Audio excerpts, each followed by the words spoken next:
एक घना जंगल था जिसमें दो अच्छे दोस्त बंदर रहते थे। उनका नाम था बबलू और गुड्डू।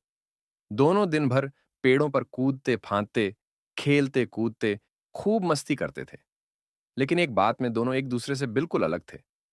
बबलू चंचल था, पर समझदार और मेहनती भी था। वहीं गुड्डू थोड़ा आलसी और चालाक किस्म का था। वह हमेशा आसान रास्ता ढूंढता, लेकिन बिना मेहनत के कुछ हासिल नहीं कर पाता।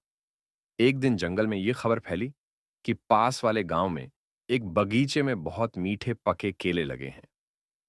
दोनों बंदरों की आंखें चमक उठीं। उन्होंने तय किया कि अगली सुबह ही वहां चलेंगे। अगले दिन सुबह सुबह बबलू तैयार होकर चल पड़ा। रास्ता लंबा और कठिन था, कांटों से भरा, नदियां पार करनी थीं और कुछ इंसानों से भी बचना था। लेकिन बबलू ने धैर्य और साहस से सब पार किया और आखिरकार उस बगीचे में पहुंचा।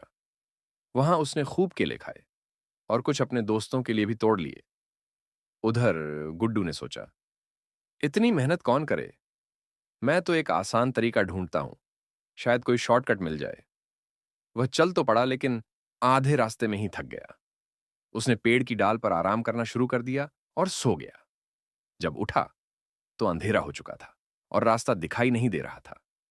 मजबूरन उसे भूखा प्यासा वापस लौटना पड़ा। अगले दिन जब बबलू केला लेकर वापस आया, तो गुड्डू ने ललचाई नजरों से देखा। उसने बबलू से कहा, मुझे भी कुछ केले दे दो। मैं भी आना चाहता था, लेकिन रास्ता बहुत मुश्किल था।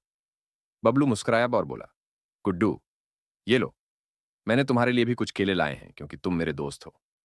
लेकिन याद रखो, मेहनत का फल ही सबसे मीठा होता है। अगर कल तुम थोड़ा साहस दिखाते, तो आज तुम खुद भी वहां पहुंच सकते थे। गुड्डू को अपनी गलती का एहसास हुआ।